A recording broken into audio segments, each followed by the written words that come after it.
Hi all, we can now start with the fourth module of this course, Materials Handling and Facilities Planning. So this module deals with the the basic definition of materials handling system, the different principles that govern how materials handling should be carried out, and the different types of materials handling equipments that we use in factories and different uh, organizations, and how the material handling is related to the plant layout, like how we take care of the materials handling principles while we design a plant layout. So to start with, we can look into the definition of materials handling system. In simple terms, we can say it as the everything that is associated, all the people and the machines that is associated with the movement of materials during a manufacturing process.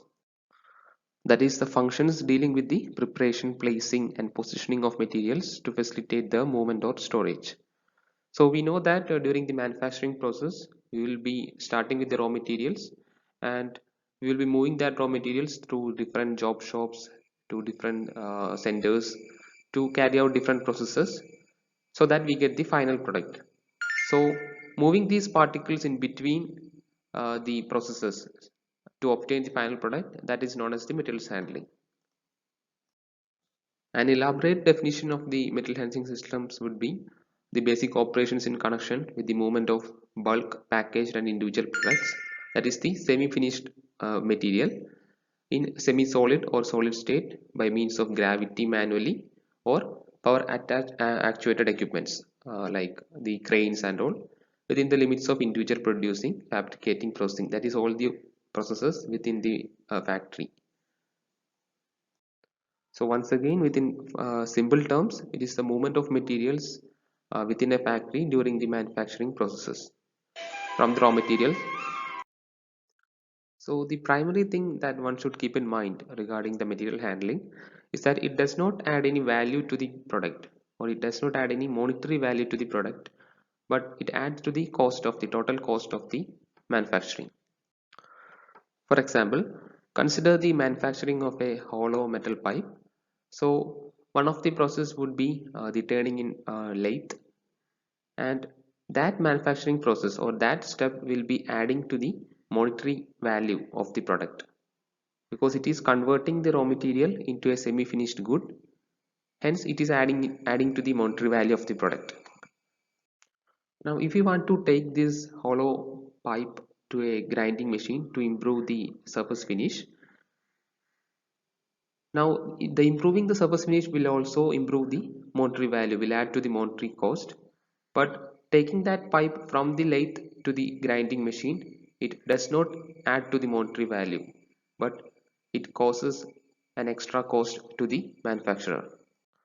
So the objective of the manufacturer will always be to reduce the material handling, otherwise it will increase the total cost price of the final product.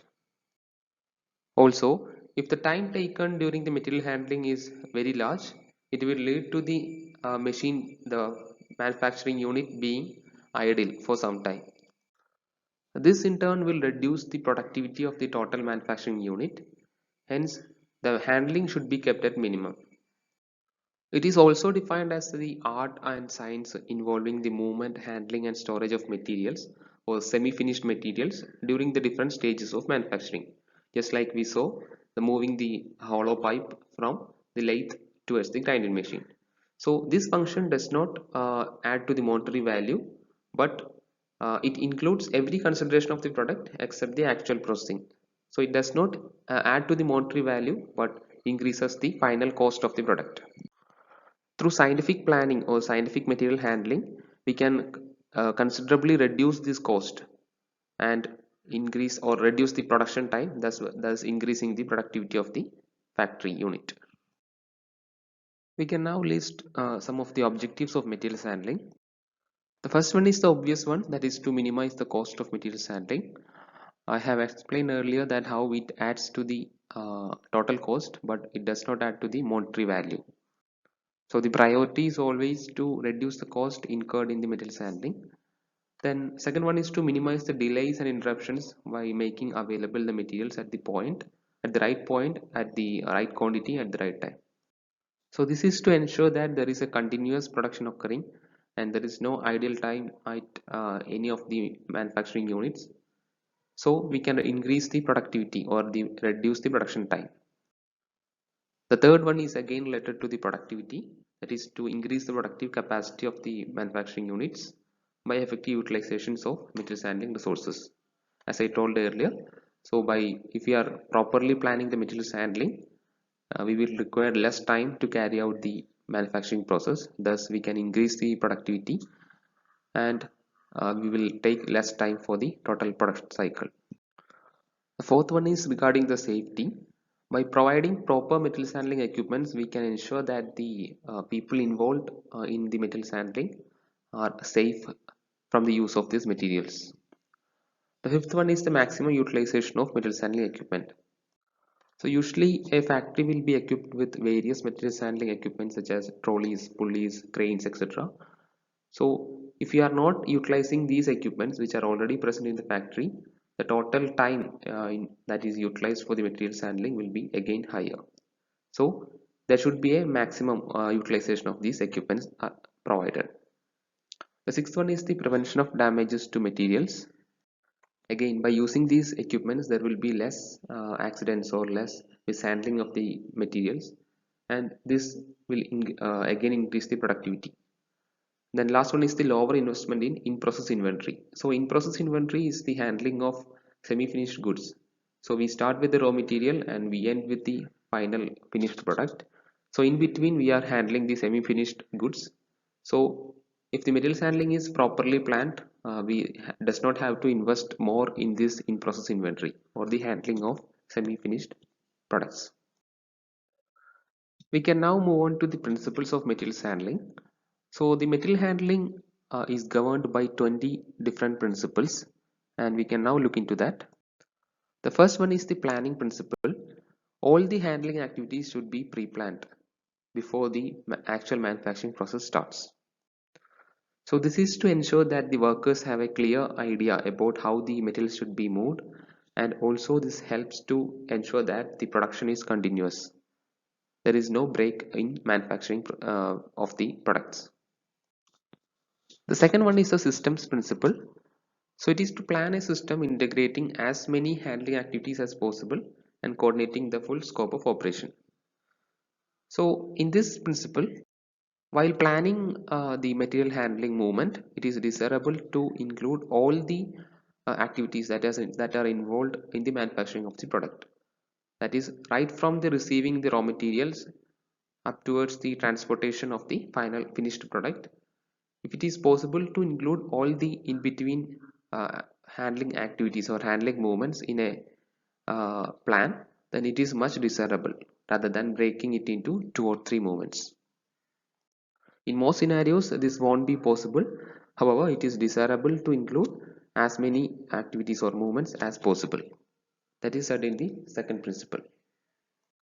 Third one is the space utilization principle.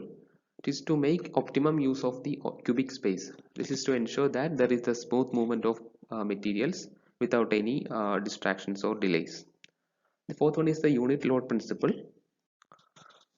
So in this principle, the unit load principle, the people involved in planning should always try to increase the quantity, size and weight of the load handled by the materials handling workers, so that there is like less time involved in the materials handling. The fifth one is the gravity principle. So we know that the gravitational energy is readily available in the surroundings. So whenever possible, we should utilize this gravity to move a material. So this could ensure that the movement incurs zero cost to the total cost price of the product. So an example for this is the people in hotel moving the used laundry or used clothes to the laundry through a channel or a pipe channel from the top floor to the ground floor utilizing the gravity. So in this method they are not using any of the resources or any other say equipments that incurs more cost to the process. So whenever there is a opportunity to make use of the gravity, it should be practiced. And the sixth one is the material flow principle.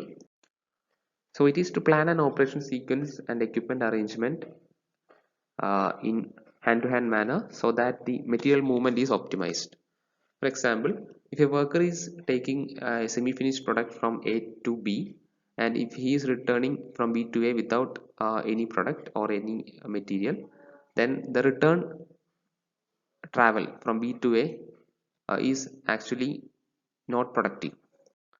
So if you are planning that movement in such a way that the return travel from B to A, if he is carrying any other semi-finished product, then we can optimize that movement, or we can make that movement more productive.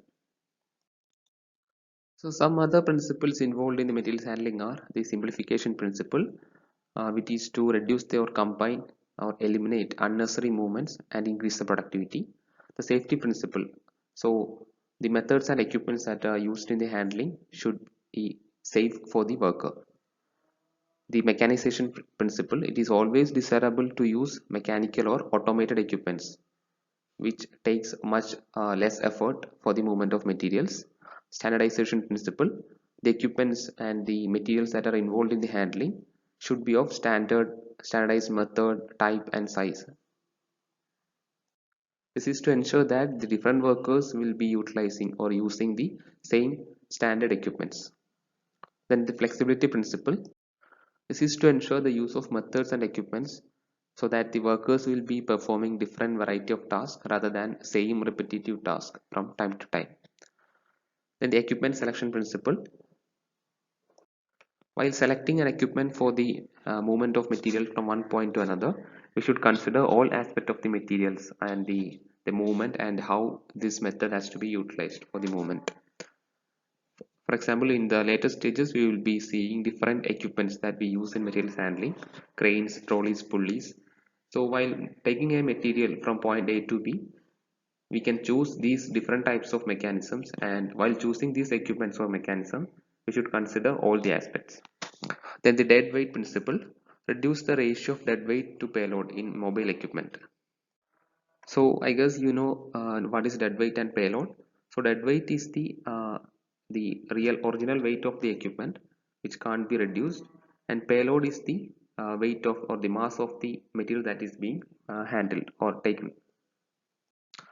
So while choosing an equipment, it should be having less dead weight and more payload so that the ratio of dead weight to payload can be reduced. In most cases, the payload weight will be less than the dead weight. So by increasing the payload, we can move more material using the same equipment. So the final 7 principles are the motion principle, which states that the equipment designed to transport material should be kept in motion. This is simply is to reduce the idle time, which is the next principle, that is the idle time principle. We know that by reducing the idle time, we can improve the productivity of the total manufacturing unit. And the maintenance principle, there should be plan for preventive maintenance or scheduled repair of all the handling equipments. If there is any breakdown of these equipments, it could affect the total manufacturing process. Hence, there should be preventive maintenance. Obsolescence principle. So replace the obsolete handling methods or equipments when more efficient method or equipment will improve the operation. So obsolescence or obsolete equipments are out of the date methods, like that methods that we used in the uh, older times or traditional methods. So a best example for this one is the replacing old trolleys and pulleys with conveyor belts. So we know that by using conveyor belt we can automate the process, which will improve the or reduce the idle time and improve the operation. The next one is the capacity principle, the use of handling equipments to improve uh, the productivity of the manufacturing unit. For example, nowadays we hearing about the vaccine production for the COVID-19. So we heard that the productivity of vaccine in India is 8 crore vaccines per month, and we know that we need nearby 130 crore vaccine. I mean vaccine for 130 crore people. So it comes around to 50 crore. So to produce that much vaccine, it will take more than one year. So one solution is to improve the productivity of these vaccine producing units or manufacturing units. So this can be achieved by uh, reducing the idle time or improving the materials handling. That is to maximize the total productivity or the capacity of the manufacturing unit. Then second last one is the control principle. So this one is again the simple principle, that is by using the materials handling equipment we can improve the production control, inventory control, other handling, and finally the productivity of the plant. And again the performance principle, there should be a monitoring of the to determine the efficiency of these handling equipments in terms of the cost per unit. For example, if the cost price of a product A is 100 rupees and the part of the material handling part cost is say 30 rupees of the out of that 100 rupees, then we can like suggest or we can try new ideas to reduce this materials handling cost so that the total cost price can come down to 90. So in this way, by utilizing the performance principle, we can determine the efficiency of handling performance. That is, to find the contribution of materials handling into the total cost price of the final product. So these are the principles regarding the materials handling, the various principles followed by while designing a movement or a materials handling plan. And the basic or the primary objective is to reduce the materials handling cost and reduce the idle time, increase the productivity.